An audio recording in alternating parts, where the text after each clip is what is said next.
विद्यार्थियों, इस वीडियो में हम आपको ओक्सला ऑफ इलास्टिक स्ट्रिंग, ओक्सला प्रत्यक्ष डोरी पर कैसे कार्य करता है उससे रिलेटेड कुछ प्रॉब्लम्स जो हैं उसके बारे में आपको बताएंगे। भाई, कोई क्वेश्चन है, एक प्रत्यक्ष डोरी जिसका एक सिरा मान लो तो ओ सिरा ये फिक्स है और दूसरे सिरे ए पर कोई पार्टिकल जिसका मास m है उसको बांध दिया जाता है। मास इतना है कि ये डोरी जो एक की बजाय 2a डोरी तक अपने आप इसकी लंबाई बढ़ जाती है, यानी 2a लंबाई तक इसको बढ़ा देता है। अब इसको बढ़ा करके 4a तक बढ़ा करके इसको छोड़ दिया जाता है। तो ये सिद्ध कीजिए कि कण उस बिंदु पर निम्न समय पश्चात लौटेगा। t इक्वल टू टाइम निकालना आपको, t equal to a/g into 2√3 plus 4π/3 सारे का रूट।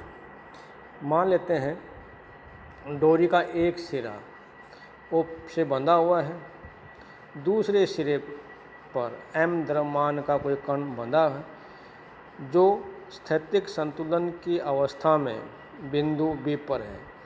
यानी जब उस पार्टिकल को बांध देते हैं तो जो आपकी इलास्टिक स्ट्रिंग है वो बढ़ करके B तक पहुंच जाती है अपने आप। उसकी स्वाभाविक लंबाई तो A है, परंतु वेट बांधने के बाद उसकी लंबाई जो है वो B तक पहुंच जाती है। O से B तक कुल दूरी कितनी जाती है 2a, यानी A तो उसकी लंबाई थी और A और बढ़ गई तो OB की जो उसकी लंबाई होगी वो भी 2a हो गई। अब जब डोरी पर कुछ वेट आपने मास बांधा है उसमें तनाव आएगा, तो प्रत्यक्ष होना कि लैम्डा हो तो संतुलन की स्थिति में तनाव T0 हो तो T0 is equal to lambda बढ़ी हुई उसकी लंबाई है a और वास्तविक लंबाई है a, तो लैम्डा इंटू a/a। और ये किसके कारण है? ये उसका वेट के कारण है, mg के कारण है। वेट w क्या होता है? mg, w is equal to mg, तो mg is equal to T0 is equal to lambda a/a। a से a कैंसिल हो जाएगा तो lambda is equal to mg आ जाएगा। ये आपकी समीकरण एक हो गई। कण को नीचे की ओर बिंदु C तक खींचकर छोड़ा जाता है जहाँ BC is equal to 2a। यहाँ BC मतलब इसके 2a लंबाई तक और खींच करके इसको छोड़ देते हैं। अब इसको खींचा है तो ये वापस आएगा, तो लौटते टाइम मान लेते हैं BP जो आपका डिस्टेंस है वो x है, ठीक है। और रस्सी में जो तनाव है, आपकी जो रस्सी जो डोरी है उसमें तनाव T हो तो कण की गति का समीकरण होगा फोर्स जो इसमें F is equal to mg नीचे की साइड में काम करेगा माइनस उसका टेंशन उसको ऊपर साइड में खींचेगा तो F is equal to mg minus T। Force क्या होता है? मास इंटू एक्सेलरेशन, तो मास m है, एक्सेलरेशन हो जाएगा d/x/dt², ठीक है, तो is equal to mg minus T। तो mg T का मान रख दो तो m d/x/dt² is equal to mg minus T की वैल्यू आपके पास T क्या होगा? बढ़ी हुई दूरी बटे हुए एक्चुअल उसकी लंबाई। तो दूरी A तो पहले बढ़ गई थी और x अब बढ़ गई तो उसमें एक्सटेंशन कितना होगा? a प्लस एक्स, तो ये होगा minus lambda a plus x/a। इसको आपने सोल्व किया तो ये आ जाएगा माइनस mg x/a, क्योंकि lambda is equal to mg के बराबर समीकरण 1 से है। m से आप डिवाइड करोगे तो d/x/dt² is equal to minus g/a into x आ जाएगा। आप त्वरण को एक्सेलरेशन को लिख सकते हो v/dx, तो v/dx is equal to minus g/a into x. v/dv is equal to minus g/ax minus g/a into x dx। दोनों साइड में आप इसका समाकलन कर दो तो v का तो क्या आ जाएगा v²/2 माइनस g/ax का x²/2 plus some constant. LCM लेकर 2 को छोड़ दो आप तो ये आ जाएगा v² is equal to minus g by a x square plus हम कॉन्स्टेंट मान लेते हैं के, नया कॉन्स्टेंट ले लेते हैं 2c1 की जगह। सी पर आप देख रहे हो कि एक्स की दूरी जो है वो 2a होगी, तो बी से इसको 2a दूरी तक खींचा जाता है। तो और यहाँ सी पर इसका वेग 0 होता है, तो v इज इक्वल टू 0। यहाँ से आपने के का मान निकाल लिया, के की जो वैल्यू आई वो आ गई 4Ag। ये मान आपने यहाँ रख दिया, यहाँ वैल्यू रखी, तो ये आपका आ जाएगा v square is equal to g by a 4a square minus x square. ठीक, अब v का मान निकालोगे तो इसका रूट ले लोगे, v is equal to g by a 4a square minus x square का रूट। v को क्या लिख सकते हो, dx बाई डी टी, तो dx by d t is equal to minus g by a 4a square minus x square. Plus minus sign आते हैं तो हमने माइनस साइन ले लिया, क्योंकि कण जो है की दिशा जो है वो घटता है, ऊपर उस साइड में जाएंगे तो x का मान घटता है। तो ये आ जाएगा d t is equal to minus a by g का root d x upon 4a square minus x square का रूट। अब इसका फिर समाकलन करना है। सी पर x का मान 2a है और a पर x का मान माइनस a है, क्योंकि b पर x की वैल्यू 0 हो जाती है b से।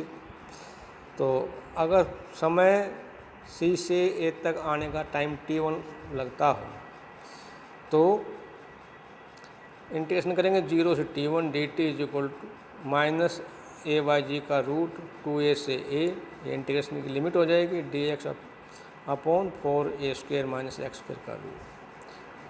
तो ये t1 आ जाएगा, t1 is equal to a by g का root cos inverse x by 2a, limit आपकी 2a से माइनस है।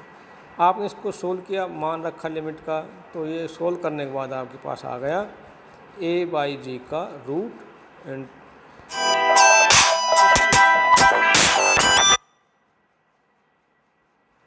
जो वैल्यू है इसकी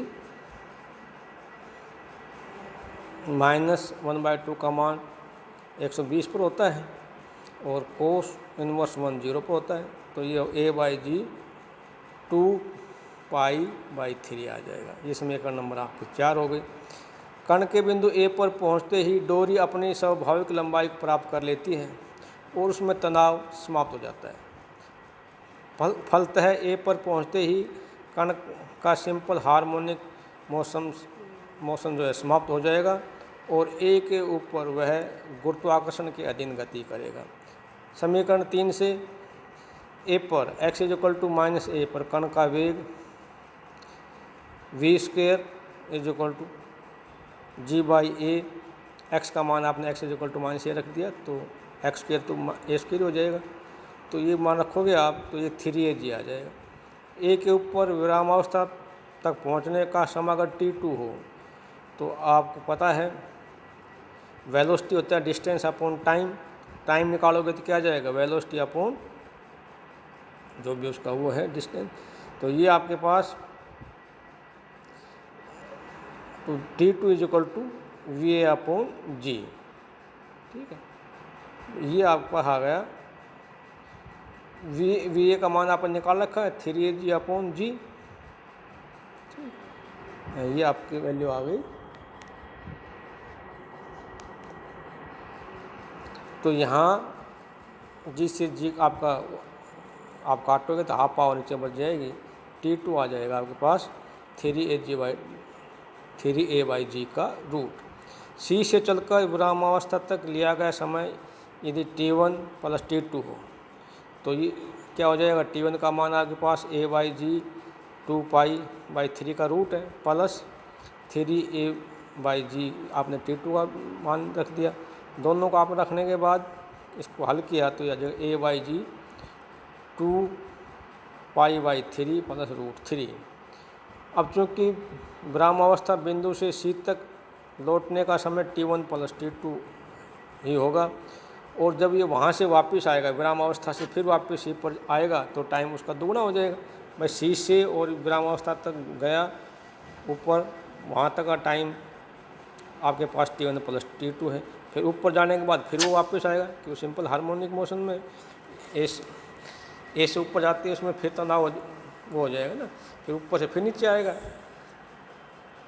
तो ये सिंपल हार्मोनिक मोशन की वजह से इसका जो अभिष्ट टाइम होगा T1 प्लस T2 होगा।